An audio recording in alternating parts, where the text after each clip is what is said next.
Bonjour à tous. Qui est-ce qui est plus fort? Celui qui est en haut, celui qui est en bas? Qui est-ce qui est plus fort? Celui qui s'impose ou celui qui suit? Qui est-ce qui est plus fort? Est-ce que celui qui dit à tout le monde quoi faire ou celui qui écoute ce qu'il faut faire? Qu'est-ce qui est plus fort? Les parents qui disent aux enfants ou bien les enfants qui agissent et qui font? Qui est-ce qui est plus fort? Le professeur, le maître, le dirigeant ou bien l'élève. Aujourd'hui, voyons cela à travers la paracha de la semaine qui s'appelle Matot Masé. Et avant de dire la traduction de Matot et Masé, mais surtout c'est la conclusion du 4e livre de la Torah. Et lorsqu'on conclut le 4e livre de la Torah, comme d'ailleurs les autres livres aussi, lorsqu'on conclut un livre, à la fin, on dit haut et fort, avec joie, Chazak, Chazak, Venit Chazak.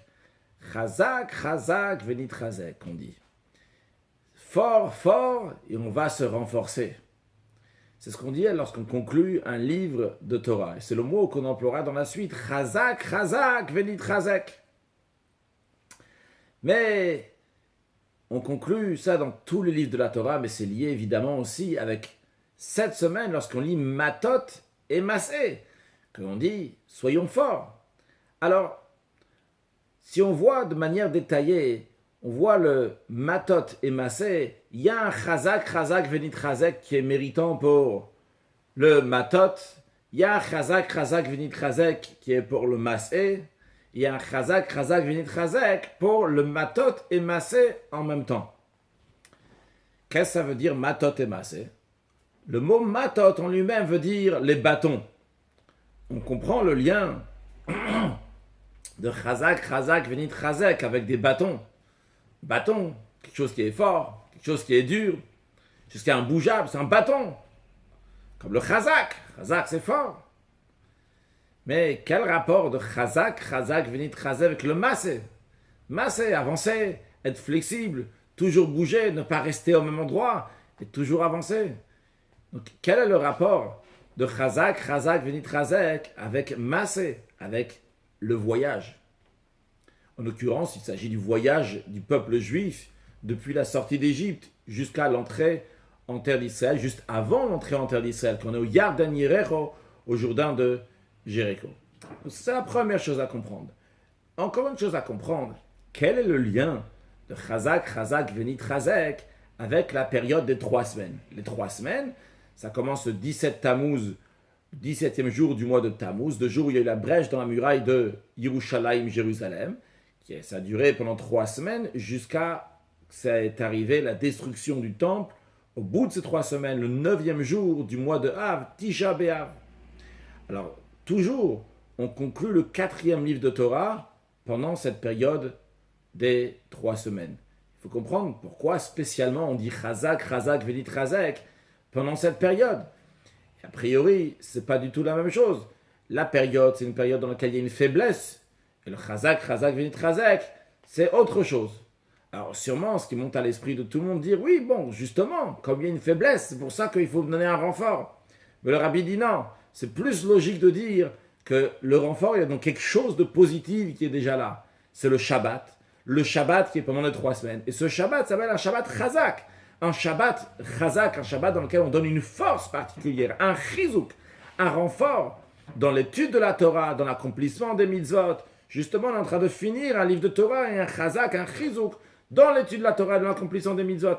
Quel est ce Chizuk? Quel est ce Chazak? Quelle est cette force qu'il y a, donc, justement, qui est liée avec ces 3 semaines? L'explication est la suivante.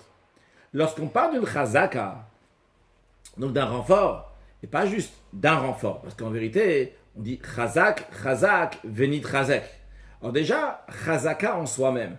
En hébreu, Chazak qui veut dire fort. Il y a une notion talmudique, halachique, qui s'appelle Chazaka. Une Chazaka, c'est lorsque quelque chose est fait 3 fois. Une fois que la chose a été faite 3 fois, la chose est établie, la chose est forte, la chose est ferme, la chose est durable. Quelque chose qui est stable. Donc ça s'appelle une Chazaka. Et là, on a un Chazak, Chazak, Venit Chazak. On a 3 fois une chazaka. Chazak c'est 3 fois, chazak encore c'est 3 fois, une chazak encore 3 fois. Donc on a ici une triple chazaka, donc c'est un chazak qui est très très fort. Alors quand on parle d'une chazaka et d'un chazak, chazak venit chazak, il y a plusieurs points de vue. Déjà la première des choses qu'il faut savoir, c'est que c'est un chazak, ça montre sur quelque chose, une force de kedusha, de sainteté, qui s'impose même lorsqu'il y a quelque chose qui est contre la sainteté. Expliquons un peu plus qu'est-ce que cela veut dire. Dans la Chassidut, c'est ramené plusieurs fois la différence entre le chiffre 1, 2 et 3. Quand on dit la différence, c'est surtout qu'est-ce que représente le chiffre 1, le chiffre 2 et le chiffre 3. Le chiffre 1 représente l'unité de Dieu, représente la Kedusha, la sainteté. Il n'y a que Dieu. À l'image de ce que la Torah dit, le premier jour de la création, Dieu, il a dit Yom Echad, un jour. Pourquoi Echad? Parce qu'il était Yachid Be'olamo, il n'y avait que Dieu dans le monde. En autre mot, si quelqu'un avait vécu ce premier jour de la création, ce serait impossible de fauter. Tu vois que de la divinité de partout, il n'y a que du bien. Le deuxième jour de la création, Dieu n'a pas dit comme tous les jours de la création, Tov, c'est un jour qui était bien. Ce jour-là, Dieu a créé la machloket, la séparation. Il a laissé des eaux en bas, il a mis de l'eau là-haut. Il a fait une séparation. Cette notion de faire une séparation, c'est ce qui amène ce qu'on appelle la machloket, séparer quelque chose. Il y a maintenant une autre chose que la kedusha. Il n'y a pas que de la sainteté. Il y a aussi ce qu'on appelle en hébreu un menaged, quelque chose qui est contre. Maintenant, il faut faire une guerre ici pour réussir à amener la kedusha à la sainteté. Donc on a le chiffre 1 et le chiffre 2. Le chiffre 3, ça monte sur la chazaka. Ça monte sur le chozek et tokef en hébreu, qui veut dire la force, la fermeté. Que la kedusha, la sainteté, vient, elle s'impose, même dans une situation où il y a un menaged, quelque chose qui est contre. Mais, il y a deux manières comment voir cette chazaka.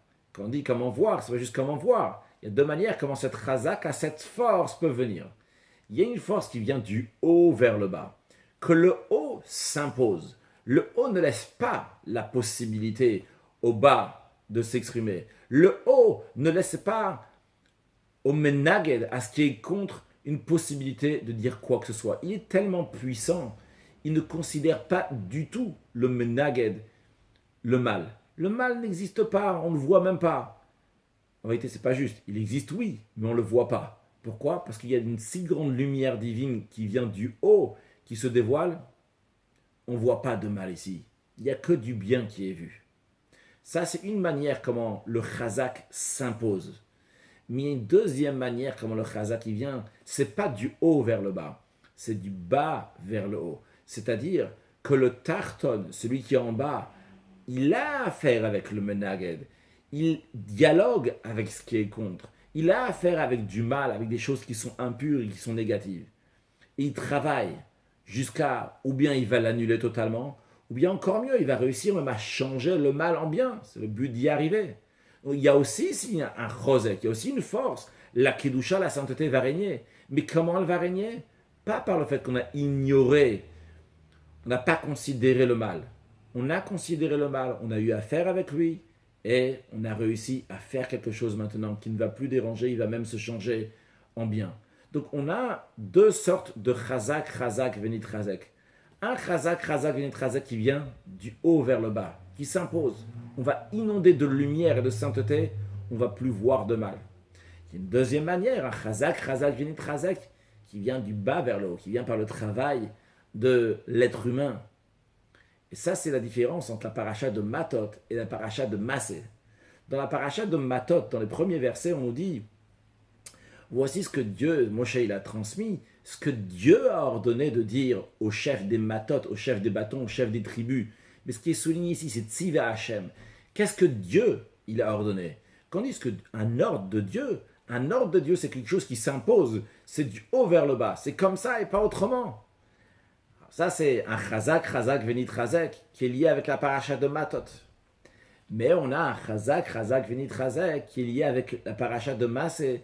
Ça, c'est Massé Bnei Yisraël. C'est le voyage des Bnei Yisraël. C'est le voyage du peuple juif dans toutes les étapes du désert. Il y a 42 étapes depuis la sortie d'Égypte jusqu'à arriver au Jourdain de Jéricho, juste avant de traverser ce Jourdain et de rentrer en terre d'Israël, il y a 42 étapes.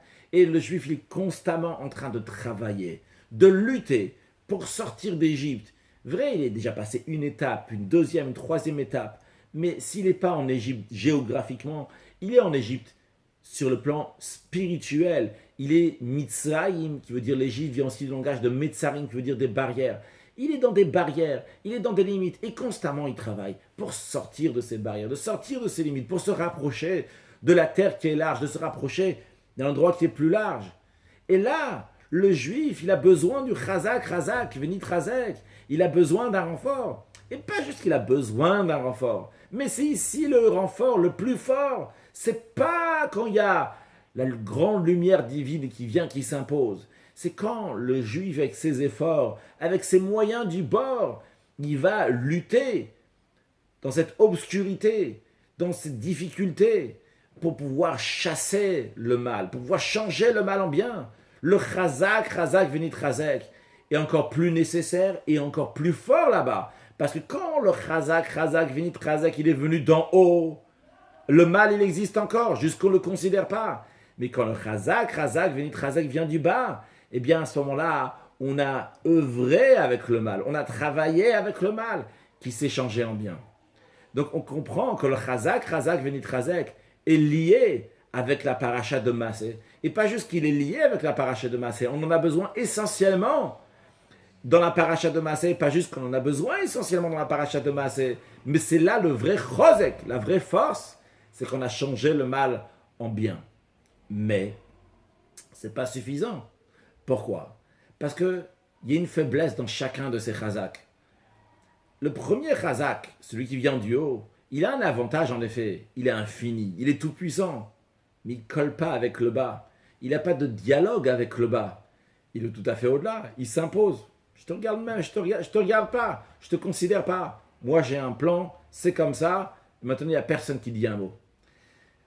Alors il y a ici le deuxième chazak venit chazek, que lui, il a sa qualité, c'est le bas. On m'a considéré, on a travaillé avec le mal, on a changé le mal en bien, mais il a aussi une faiblesse. Sa faiblesse, elle est qu'il n'est pas infini, puisque ça vient de l'être humain, c'est limité. Et c'est la raison pour laquelle qu'on a besoin de faire un chazak venit chazek, qui relie le matot et le massé. Pour avoir la perfection, il faut prendre l'avantage qu'il y a dans le haut, l'avantage qu'il y a dans le bas, l'avantage qu'il y a dans matot, l'avantage qu'il y a dans massé. L'avantage qu'il y a dans massé, qu'on est en train de travailler avec le bas, pas l'ignorer, mais travailler avec lui. Et l'avantage qu'il y a dans matot, qui vient du haut, que c'est infini. Et quand on prend ces deux avantages ensemble, alors on a travaillé avec le mal pour le changer en bien, et ça reste à l'éternité. Pourquoi? Parce que aussi j'ai la qualité du haut, qui est infinie. Et ça, c'est le lien avec la... Donc on comprend déjà, on a compris pourquoi le chazak venit chazek, il est avec la paracha de Massé particulièrement, notre travail de lutter contre le mal. On comprend aussi pourquoi il y a trois chazak venit chazek, un pour matot, un pour Massé, un pour matot, Massé en même temps. Parce que le chazak venit chazek de matot, il a sa qualité, celui de Massé, il a sa qualité, donc ce qui est du haut vers le bas, du bas vers le haut. Et on a, quand on met les deux en même temps, pour arriver à une perfection de chazak venit chazek, quand tu mets matot et Massé en même temps. Quel est le rapport avec les 3 semaines? Eh bien, les périodes de 3 semaines, le but de cette période qui s'appelle Ben Hametzarim, qui est une période donc, dans laquelle il y a eu la destruction, il y a eu l'exil, donc depuis la brèche dans la muraille de Jérusalem jusqu'à la destruction du temple, le but de ça, ce n'est pas pour la destruction, ce n'est pas pour l'exil, c'est pour arriver à la délivrance future, pour arriver au 3e temple. C'est quoi la qualité du 3e temple? Pour cela, voyons la particularité du 1er temple, voyons la particularité du 2e temple, et à ce moment-là, on pourra mieux comprendre quelle va être la particularité du 3e temple. Le 1er temple a été construit par le roi Salomon, Shlomo HaMelech, à propos duquel il est dit, Vayeshev Shlomo al Kisei Hashem, que Salomon s'est installé sur le trône de Dieu. Le fait qu'il a été installé sur le trône de Dieu, ça montre une force divine ici, quelque chose qui vient du haut vers le bas, quelque chose qui est infini. D'ailleurs, les Juifs qui étaient à l'époque du roi Salomon, c'était considéré des gens qui sont des tzadikim, des pieux. Ils n'ont jamais été exilés, ils n'ont jamais fauté. Ils ont reçu un temple. Le tzadik, c'est quoi son travail, le juste, le pieux? Il étudie, il prie, il fait ce que Dieu lui demande. Depuis sa naissance jusqu'à aujourd'hui, il a toujours fait ce qu'il fallait. Extraordinaire, parfait, l'infinité. C'est très très haut. Mais ce temple-là n'était pas assez connecté avec le bas. Et vu qu'il n'était pas assez connecté avec le bas, avec ce monde matériel, c'est la raison pour laquelle après il y a eu une destruction. On a le deuxième temple. Le deuxième temple a été construit par qui? Par les gens qui avaient été exilés en Babylone pendant 70 ans. Ils sont revenus avec Ezra. Ils l'ont construit. Ces gens-là étaient des Baalei Tchouva, des gens qui se sont repentis. Ils étaient en bas, ils sont remontés vers le haut. Ils sont repartis vers Dieu. Il y a la qualité ici, c'est l'être humain qui travaille. C'est pas comme le tzaddik qui est en train d'amener la lumière divine du haut vers le bas sans arrêt ici. Il y a le travail personnel qui est là. D'ailleurs, ça s'est exprimé dans le fait aussi que le temple était plus grand. Le temple a duré aussi plus longtemps, 420 ans, alors que le premier c'était en 410 ans. Parce que le bas ici a été pris. Mais il avait le manque, qu'il n'y avait pas le divin. L'infinité, évidemment, quand il n'y avait pas le divin, il y avait le divin. Mais il n'y avait pas l'infinité de Dieu, parce que ce n'est pas quelque chose qui vient d'en haut essentiellement. C'est essentiellement le bas qui travaille. On a encore cette même notion qu'on a vue avant de matot et massé. Quand ça vient du haut, oui, c'est très puissant, mais ça ne colle pas avec le bas. Quand ça vient du bas, c'est pas infini. Et d'ailleurs, c'est pour ça qu'on est en exil depuis 1950 ans, depuis l'an 68 jusqu'à aujourd'hui, en 2018. Ça fait 1950 ans qu'on est en exil, parce que ça n'a pas collé, c'était pas infini, pardon. C'est venu, mais c'est reparti, parce que c'est l'être humain. Donc, il y a cette qualité que c'est l'être humain qui a travaillé, que ça a pris l'être humain, mais il n'y a pas ce niveau d'infinité. Le troisième temple, ce n'est pas encore un temple. C'est un temple qui va être fait du premier temple et du deuxième temple. Qu'est-ce que ça veut dire qu'il va être fait du premier et du deuxième temple? Sur le plan spirituel, ça veut dire qu'il va avoir les qualités spirituelles du premier et les qualités spirituelles du deuxième. Il va avoir les qualités spirituelles du deuxième, c'est le travail de l'être humain. Il va avoir les qualités spirituelles du premier temple, qui est cette notion qu'il est infini, qui reste toujours. Donc, quand on a la qualité de l'être humain et en plus l'infini, alors à ce moment-là, on prend les deux en même temps. Ça fait un temple qui est éternel. Alors, quand on se trouve dans cette période des 3 semaines, cette période des 3 semaines, elle correspond à quoi? Elle correspond à cette troisième délivrance qui va venir, avec ce troisième temple qui va être construit, avec cette notion de Chazak, Venit Chazek. Et comment le Chazak, Venit Chazek? On aura dans le troisième temple et le premier Chazak, Venit Chazek de Matot, et le Chazak, Venit Chazek de Massé, et le Chazak, Venit Chazek de Matot, Massé en même temps, qu'on les relie en même temps. Et donc, tout cela, ça nous donne un Shabbat Chazak, un Shabbat dans lequel on donne un chizuk, un renfort, pour Maaseinu va'avodateinu bizman hagalut, par toutes nos actions qu'on fait aujourd'hui pendant l'exil, pour pouvoir arriver à ce chozek vetokef, à cette force qu'il va y avoir dans le troisième temple, qui n'est pas seulement comme le chozek et tokef, comme la force qu'il y avait dans le premier temple, qui n'est pas seulement comme le chozek et tokef qu'il y avait dans le deuxième temple, mais le chozek et tokef qu'il y a dans le troisième temple, qui réunit en même temps aussi bien le chozek et tokef dans le chazak, venit chazek du haut, aussi bien le chazak, venit chazek du bas, qu'on relie et qu'on met en même temps dans notre vie de tous les jours. Alors, ce chozek et tokef, il faut l'amener concrètement dans la vie de tous les jours. Commençons déjà par rajouter dans la Ahavat Israël, comme le Rabbi, il continue dans la Sikha de parler particulièrement donc l'amour du prochain qui est lié avec Aaron HaKohen, Aaron le grand prêtre qui a quitté le monde Rosh Chodesh Menachem Av, le premier jour du mois de Av qui est juste avant. On a fait un autre cours vidéo spécialement qui parle de cette partie-là de la Sikha.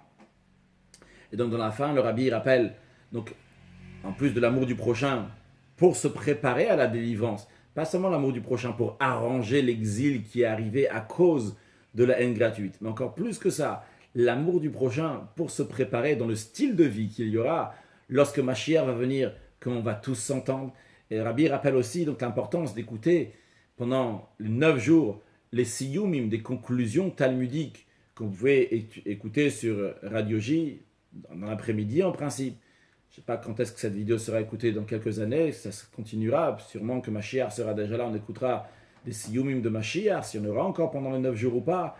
Donc écoutez des Siyum dans le Bet Rabbah, des conclusions Talmud dans le Bet Rabbah le plus proche de chez vous, c'est important. Le Rabbi a énormément insisté pendant cette période-là de 9 jours, et que même les enfants vont écouter, et que tout le monde va participer à cela.